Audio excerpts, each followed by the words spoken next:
Hi, guys. Again, I'm just learning this YouTube stuff, how to record videos. So, sorry for my own mistakes. Please subscribe on the channel. Uh, like this video, and here we go. What I would like to talk with you about today. I would like to talk about the smoke. No, probably not. I just recently was watching amazing new features of Notebook Alarm by Google, created like ability to discover source search and use this as a search for your ideas and questions. This is very wonderful technology and updates. I really believe in Notebook Alarm. It's fantastic. I'm using almost every day. The main idea that you kind of like go into Notebook Alarm, and you who don't know what is Notebook Alarm, just Google it. It's a notebook with created by Google. It helping you to really good uh, structurize your information, find new information, like have a summary from sources like YouTube or just sites. Also, it's creating mind maps. It can convert your information into amazing podcasts, and this is very valuable. I was very surprised by it. I like to use it like discovery tools because it has this ability to communicate within knowledge. Because if I'm not mistaken, if I'm not wrong, for now, it's Gemini 2.5 already integrated, or 2.0.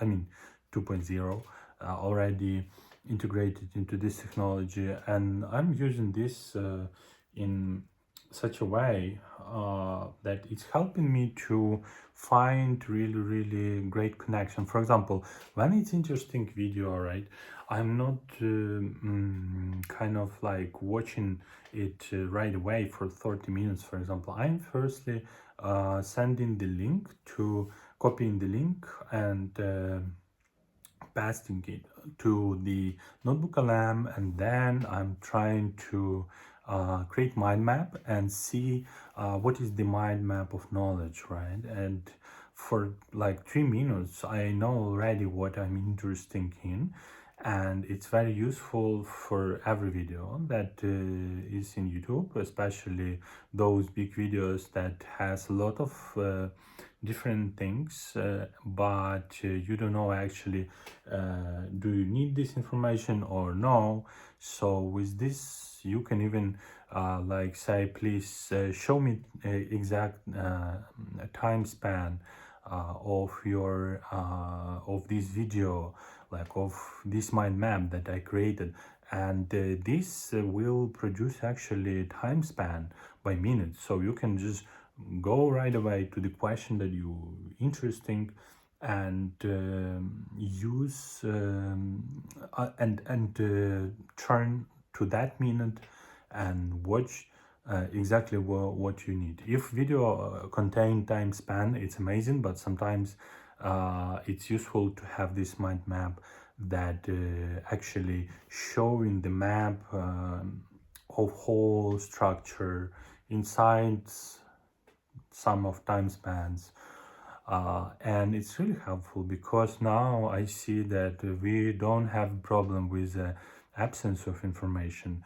We last decades probably have a problem more like with present of information. So we have all information that needed, and now with using of LLM and AI systems, I see that very important, and it's really sometimes challenging get the most valuable information for the minimum efforts and time period.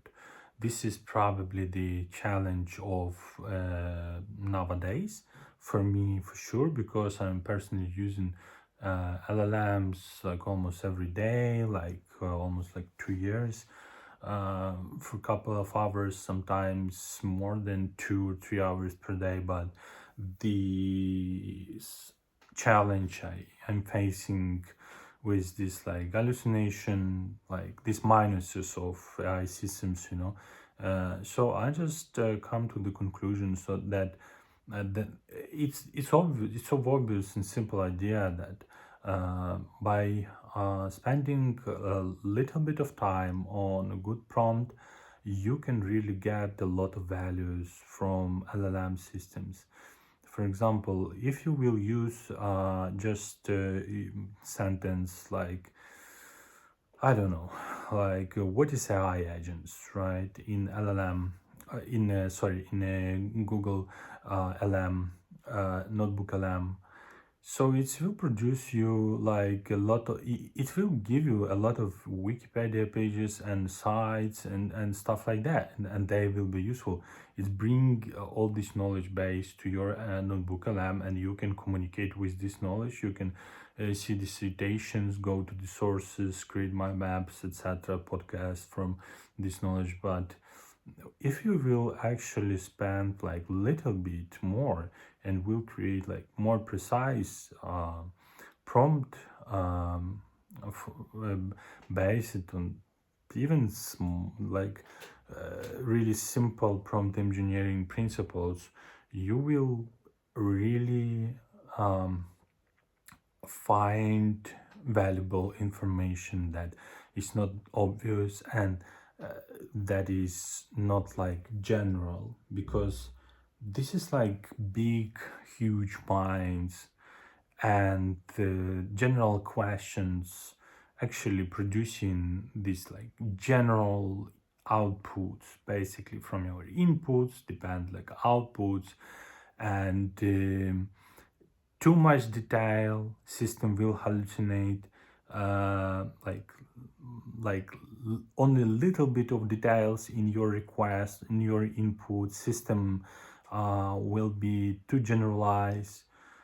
So and I think it's a kind of even art to create a prompt that can be both as detailed as much as possible, and being this kind of like scope that you can get from your AI, Gemini, GPT, Cloud, whatever, as much as valuable as possible information for a shortest period of time. So it's kind of like this idea of small efforts that could create like huge input in impact in your life and life of your company, of your project, etc.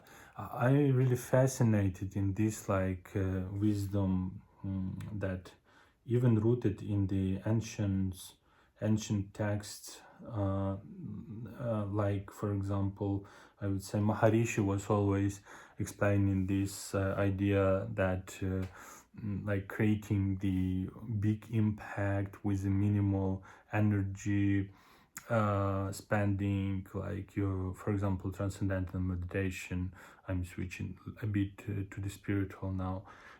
Transcendental meditation, you chanting this mantra, that his name is Bija mantra, like Bija mantras, one syllables mantras, and you do only like 15 or 20 minutes 2 times per day, but for like and you effortlessly do this with a most in the most comfortable position. But in the scope of 1 or 2 or 3 years, it's like really tremendously influence on your life. So this is kind of like universal principle, I think, like how it's an idea of how to create the uh, the the biggest impact for anything that you do with a minimum spend of energy and efforts, producing as much value as possible. Oops, my super tiger, it's disappeared. Oh my god, I forget my password. It's kind of my background. I'm just joking around. So it is actually my background, and I love Jaguar. So this probably what I want to just to share with you, this idea of quality of your input. And it's actually, you know, like even doesn't matter that if you use this principle in order to get maximum from LLM, from notebook LM, or from your code, or from your life, or from your action. Just try to think how to perform something with a kind of like minimum like time, with a maximum impact as much as possible. This even this thinking, like this like concept of minimum efforts with maximum impact, it's not impossible. Sometimes it's impossible, but it's probably like a paradigm of thinking, you know. It's like another way. You can do a lot of efforts and have a poor result. You can have a lot of efforts and have amazing result, but you can have a small amount of efforts also and have little or not valuable result, and also you can have like a small amount of efforts but have huge impact on everything. Like one small decision make it, like 10 years ago might change dramatically your life. Like you spend it like maybe couple of seconds to make that decision, like to say something like enough, or okay, I will change this or do this, you know. And this like had a really impact on your life. So the idea of this long term versus short term, and also the quality of your decision, probably really good, really good to use with notebook LM also. And I mean like spending a little bit of time to just to discover like input that you provide into the system, and trying to be really precise, or making a decision, like spending like a little bit of time in order to evaluate your decision that you're doing, and then just to embrace it, do it. So yeah, happy moment to you. Thank you very much for watching. Subscribe again on this channel. I don't know what it will be, but I'm just starting, so hopefully it was valuable. 30 minutes. Thank you very much. Bye bye.